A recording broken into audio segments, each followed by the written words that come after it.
Hi everyone. I am Lilian from Lily Legal, where we help our clients get status for themselves and their families using the U.S. immigration law system. So today I want to answer some frequently asked questions about conditional green cards. So these are typically you get your green card through marriage. Your marriage was less than 2 years old when you got your green card. You're most likely going to have the conditional residency, which is the 2-year green card that then you have to apply to remove the condition. So I will be answering the frequently asked questions about that specific topic today. If you have any questions, go ahead and pop them in the comments.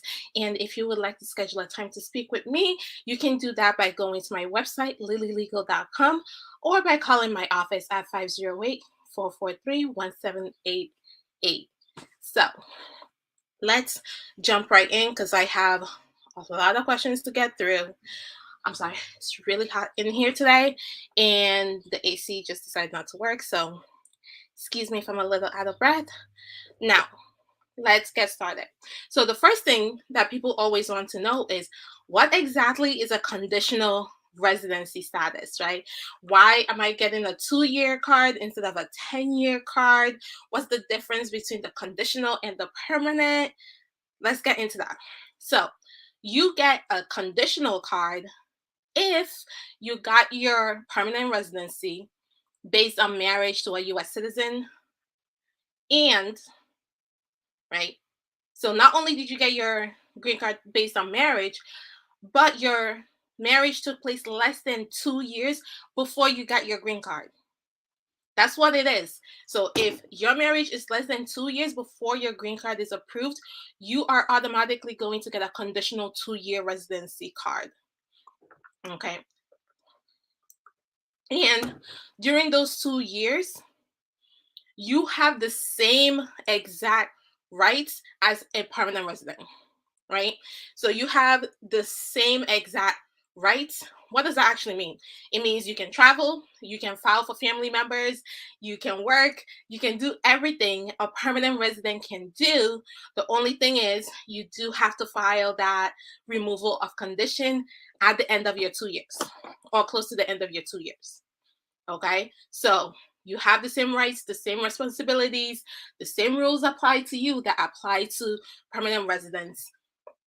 The only difference is yours ends in 2 years and you have to apply to remove the condition. That's it. That's the conditional residency. Now, the next question is, what steps do I have to take to remove the condition? Right? So now you have your 2-year card. How do I remove the condition so that it becomes just a regular permanent resident card that expires in 10 years like everyone else's? Well, that's a great question. So the first thing you need to know is you have to apply to remove the condition. There's a specific form you have to apply for. Okay? It is not the regular, oh, I need to renew my green card form. So it's not the I-90, because I've had people do that. They file the I-90 thinking that that's what they need to remove the condition. And unfortunately, it will get denied. USCIS will then have a problem when you file the right form, because you're supposed to file the right form before your 2 years expires. Okay? You're supposed to file the right form before your 2 years expires. Again, so sorry, guys. It's just hot. It's hot today. It's May and it is so hot where I am. So excuse the mess. Anyway, so you have to remove the condition and you have to do it before your 2-year card expires. That's really, really important. If you're filing jointly with your spouse, you must file before your 2 years expires. And what is USCIS actually looking for?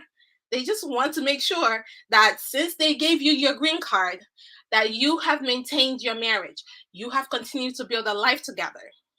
So they are looking for documentation to show that you are continuing to live together, you are continuing to build a life together, and that you are continuing to basically be married to each other. That's what USCIS is looking for. You know, they're not looking for anything different than what you gave them when you initially filed. Okay. So when you initially filed, you may have been thinking, okay, go ahead, get your so typically when people file, they're including bank statements, they're including lease showing that they live together, mortgages, all those things. That's great. Okay. So that when you go to apply to remove the condition, USCIS wants to see if you're still continuing to have that joint bank account, if you still have lease together. Okay. That's what USCIS is looking at. They're not looking at just, oh, they're married, they're still married, let's go ahead and approve them. No, they want documentation. They want documentation, and you have to provide that documentation. All right. So that's what you must do. You must file an I-751 form. I-751. Please, please, please. Please, please, please. If you choose to not work with a lawyer, do not make the mistake of filing an I-90 when your goal is to remove the condition. Okay? If your goal is to remove the condition of your 2-year card, the form I-90 is the wrong form. I just want to make that clear as possible. That's the wrong form. The form you need is form I-751. All right?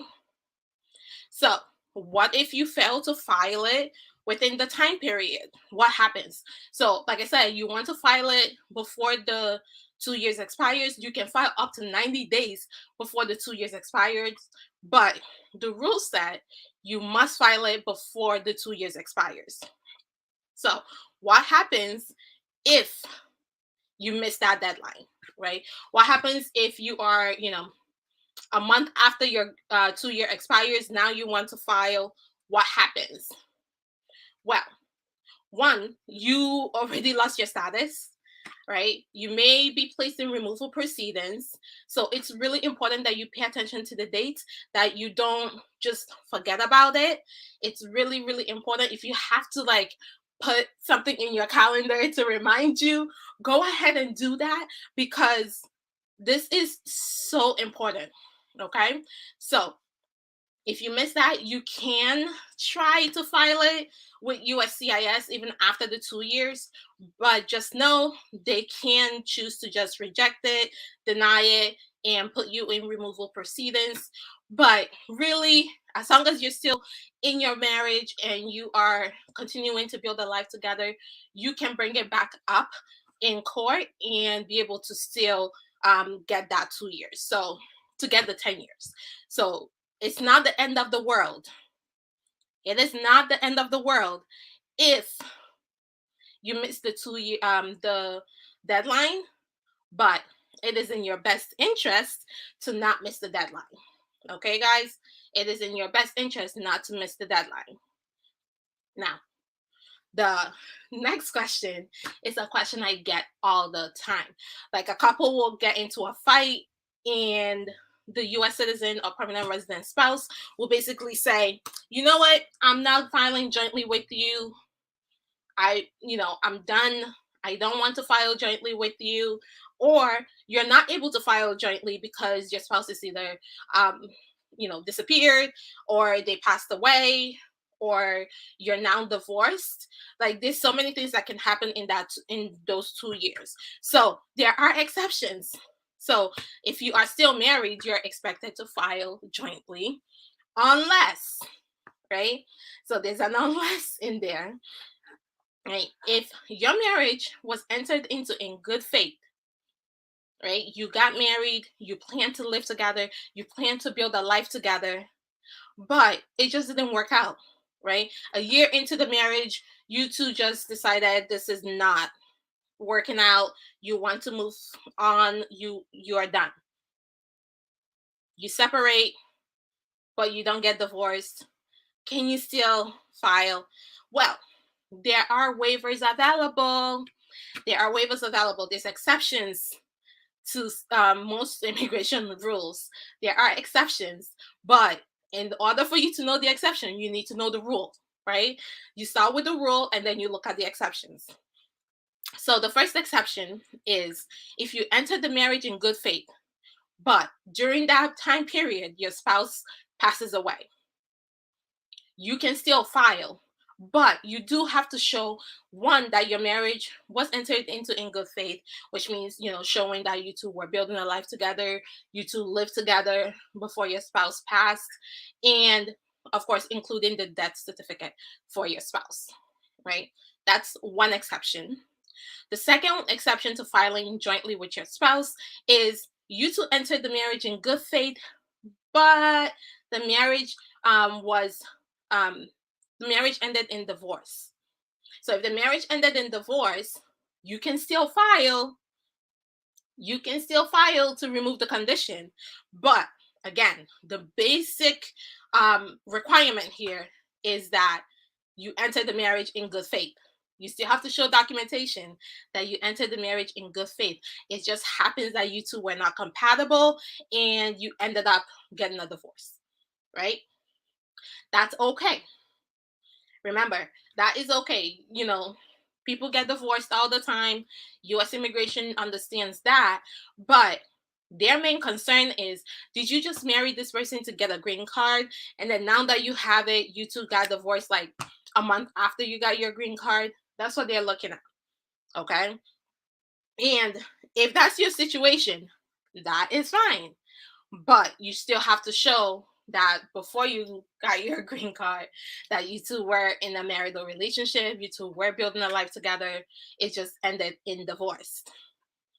Okay. The third one is that you entered the marriage in good faith, right? So that's the basic. You entered the marriage in good faith, but your spouse was abusive, right? You suffered battery or extreme cruelty. So, what does this actually mean? Battery is physical abuse. That's what battery means. Battery is physical abuse. But it's not limited to just battery, it's not limited to just physical abuse, right? So, if your spouse never hits you, but they cause you, there were actions that they took in the marriage that was extremely cruel.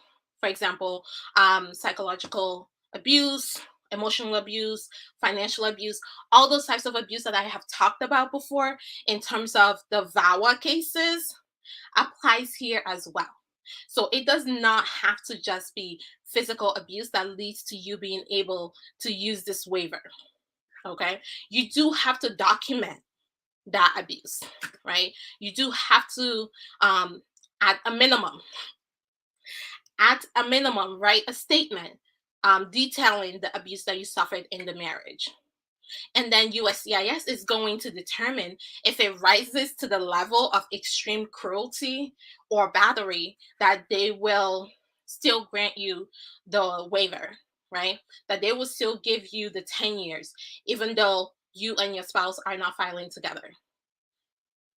This waiver option does not require you to be divorced, right? You can still be married to your spouse, separated, still living together. It doesn't matter. But if they subjected you to battery or extreme cruelty during your marriage, and now they're not willing to file jointly with you, or you don't feel comfortable filing jointly with them, you can still file. Just know you have to document the abuse to some level, right? That an officer can look at your file and be able to see that you suffered extreme cruelty. So I have done this for so many of my clients, and it does take a lot, right? You have to be willing to talk about the abuse that you went through and really write a strong statement. Okay.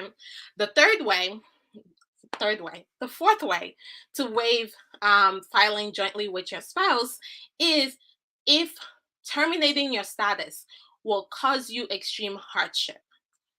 Okay. So you did not, this does not really require that your marriage was entered into in good faith. even though you should still provide evidence of that. So even though you did not suffer battery during your marriage did not end in divorce, your spouse is still alive and well, and you may or may not have entered the marriage in good faith. Um, Provide evidence that you entered the marriage in good faith, and then that you losing your status will cause you extreme hardship. Again, this is a very technical thing, right? Extreme hardship is a high standard. Okay, so just keep that in mind as you're listening and thinking through if any of these could apply to you. Know that when it comes to these waiver options, right? The good thing about the waiver options is that even though I said before there's a time requirement, you have to file before your 2 years expires. With the waivers, you get some break, right? With the waivers, there's no time requirement. There's no deadline. The deadline is if you're filing jointly with your spouse, you have to file before the 2 years expires. If you're filing under the 4 waivers that I just talked about, there is no time limit. So if you and your spouse divorced like 4 years ago and you never got around to removing your condition, you can still do it. We'll just need to show why it took you so long to do it, and provide documentation of the waiver, right? So it's not as strict as if you and your spouse were filing jointly. So keep that in mind. So the next question, and this is for my travelers out there. I have so many people that love to travel. They love going back to their home country or just traveling the world. And they want to know, one, you have to maintain your status as a permanent resident in the US. Remember, that still applies to you. Okay, the same rules that apply to permanent residents apply to you. So that means traveling outside the US for more than 6 months at a time or a year at a time is a big no. You don't want to do that. You don't want to jeopardize your status to a point where USCIS is looking at your case like, did this person actually plan to make the US their residency, or are they a resident of another country? You don't want that. So just pay attention to that. But if you are traveling and your 2 year deadline is, let's say, a month away, but you really have to travel before then, can you still file for the waiver, for the petition or the waiver? The answer is yes. Okay, you can still file it even if you're not physically in the US. However, okay, this is a big however. Then you may have to go in for an interview. USCIS may want you to go in for biometrics again. So if you have any of those appointments come up, you do have to return to the US to get them done. That's just what it is.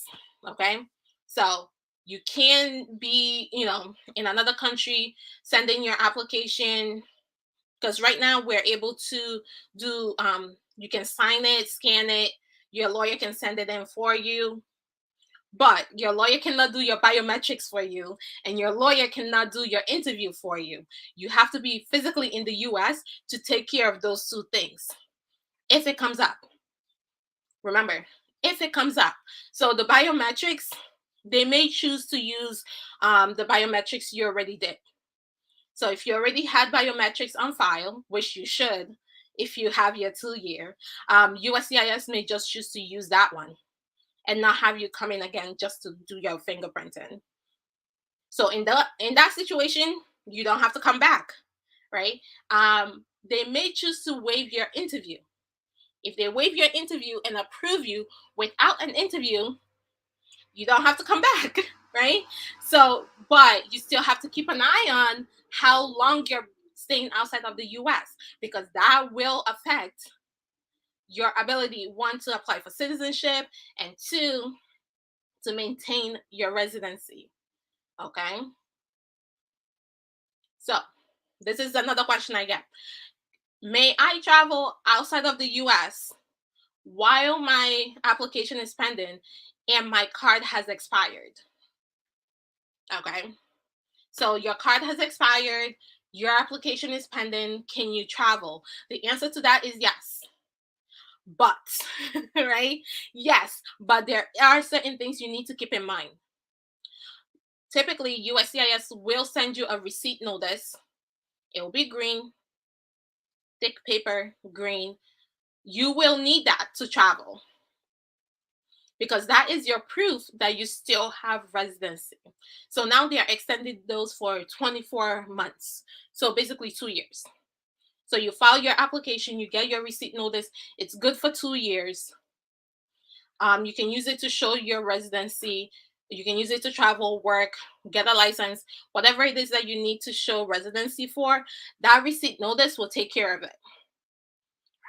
But if the receipt notice expires, so if it takes USCIS more than 2 years to make a decision on your case, you will need to go ahead and get a stamp in your passport.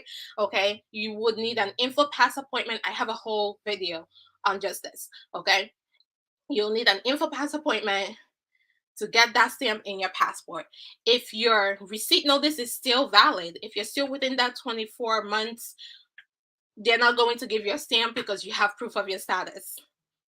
Okay, so just keep that in mind. But you can still travel, but just pay close attention to the expiration date of that receipt notice because you don't want to be outside of the US when it expires. Okay, it's going to take you a lot to fix it and come back. Okay, so you don't want that issue at all. Okay, the next question is, will I be interviewed on the joint petition or the waiver?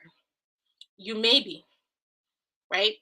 USCIS makes the decision on what cases they interview and what cases they don't. The more documentation you provide, the more likely you are not going to have an interview.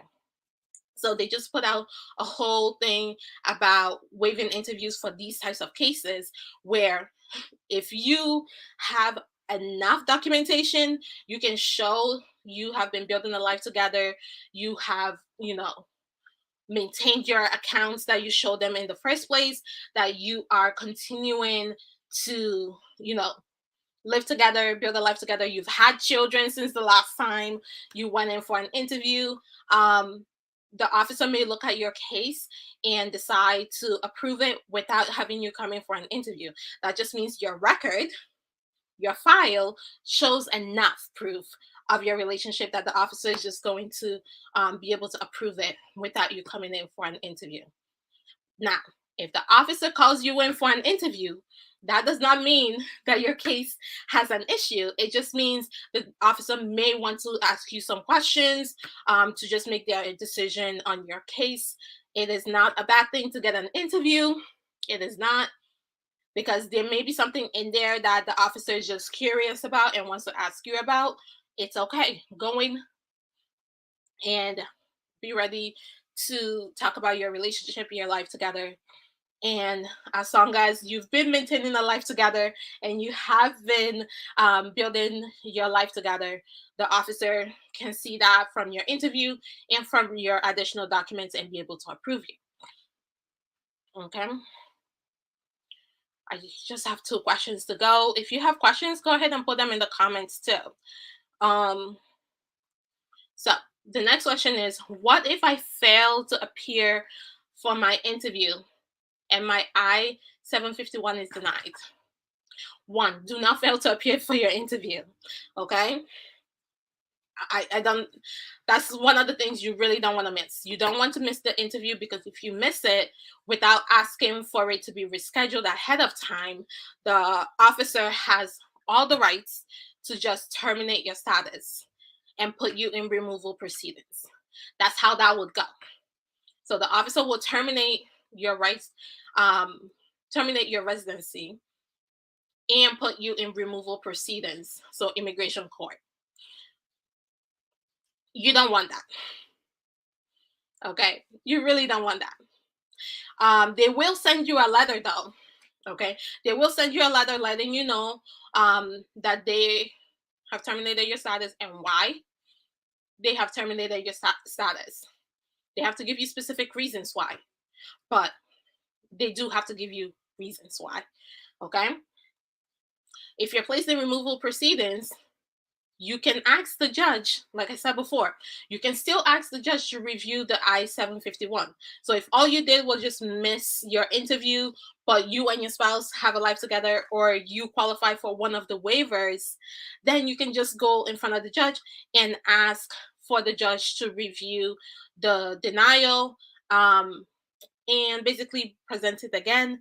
And hopefully, in your situation, if you have enough documentation, you may the judge can approve your I-751, and you can leave immigration court and get your 10-year green card.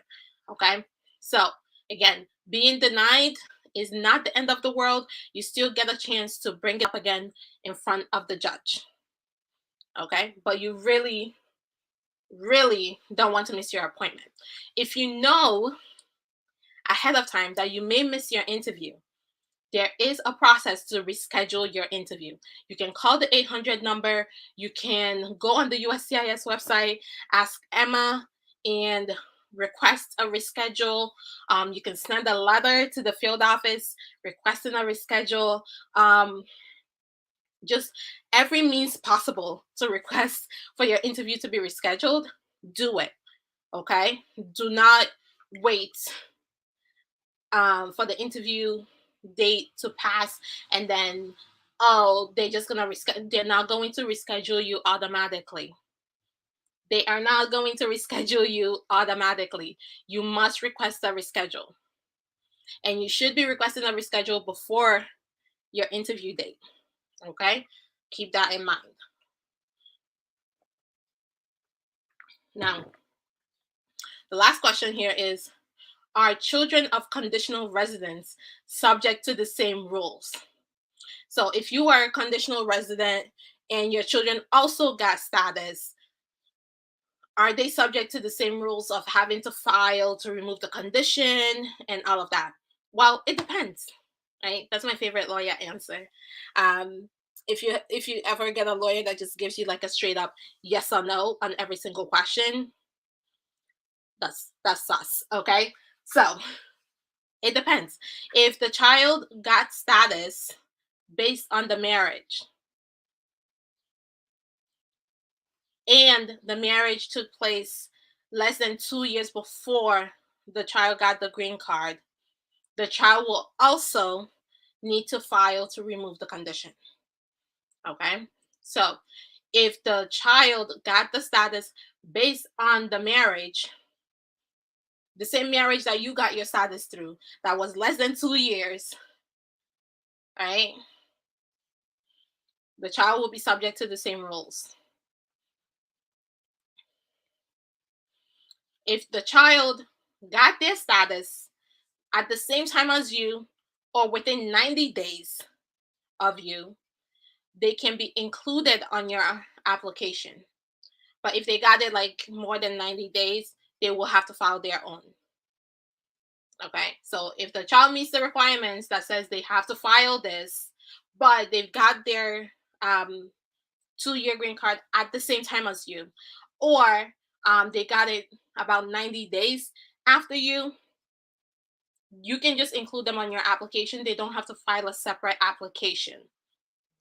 But just know, if they got it more than 90 days after you, then they have to file their own application. That is really the only thing there, right? They still have to meet all the other requirements. They can file based on waiver. They can file, basically the same basis that you have to file, your children can file as well. But whether they are included in your application or if they have to file their own application depends on when they got their green card, right? If they got it at the same time as you or within 90 days of you, they don't have to file their own application. They just have to be included in your application. But if they got it more than 90 days after you, then they will need to file their own. So that is all the questions I have to cover with you as far as the frequently asked questions are concerned. I do see a question in the comments. So just give me 1 second to hold that up. So Na is asking, can a U.S. citizen push for an earlier interview date for relatives when filing for a B2 visa? This is a great question because some embassies, right? Some embassies are scheduling interviews right now. The only schedule you can get is like into 2025. I know the Ghana embassy is way is very well into 2020, 2025 for an interview. So that's a good question. Unfortunately, your status as a US citizen does not push that one way or the other. If there is an emergency reason for the travel, right? Um, Either the person needs medical attention, there's a humanitarian reason for the embassy to expedite the case. So it's not really you as a US citizen being able to push it, it's more of the circumstances.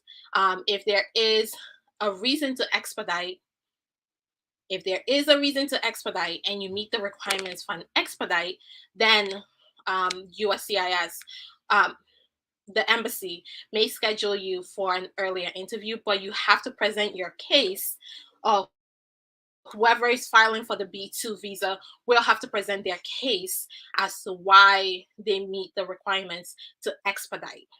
Okay, so you as a US citizen, maybe you gave them, they're gonna stay with you when they come, and you gave them an invitation for an event or something of that nature. That's really where your role ends, unless, it's a family member that's coming because you're sick, and, you know, and not just like you have a cold, but, something like you're terminally ill and you want to see this person before you pass, kind of thing. Right. So if you go on the embassy's website, they do have criterias you have to meet in order to expedite these types of cases. So you can look at those criterias and see if the person or the reason for the travel fits into any of those criterias. If they do, you're good to go. You can request the expedite with documentation.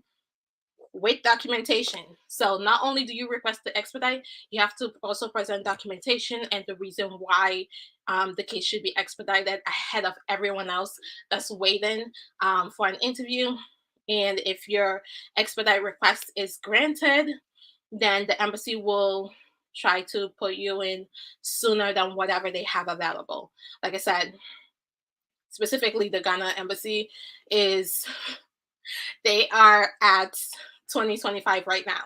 So if you're planning on applying, do it now. Don't wait, because you want to get in line in case something moves quickly. You're already in line for an interview. Okay. So I don't see any other questions. Now, I hope that answers your question. I know that may not be the answer you were looking for, but that's just the truth. And on my channel, you will always get the truth. Yeah, exactly. Yes, they are on something else. They really are. Right now, most of the embassies are on something else, especially the ones in the continent of Africa. They don't get me started.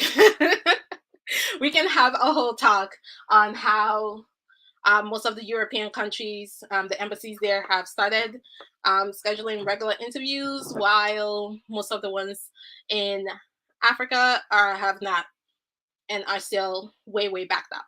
We can still talk about that. But thank you so much for your question. If any of you have any questions, feel free to put it in the comments. If you're watching this on the replay, hi, welcome. Ask me your questions as well. I do go back and look at those questions. So do not fret. I do go back and look at those. So, and if you would like to schedule a time to speak with me about your particular case, feel free to do that. You can go on my website or call my office. All my contact information is in the description to this video. And that is all I have for you today. Thank you so much for your time. And remember, if you like this video, go ahead and give it a thumbs up. And if you know someone who needs to hear this, go ahead and share this video with them. And if you are watching in a place where you can subscribe, like my YouTube channel, you can do that. Just press the subscribe button. And I am Lilian Chukura. I am the owner of Lily Legal, where we do immigration law and we do it really well. And I will see y'all later. Bye for now.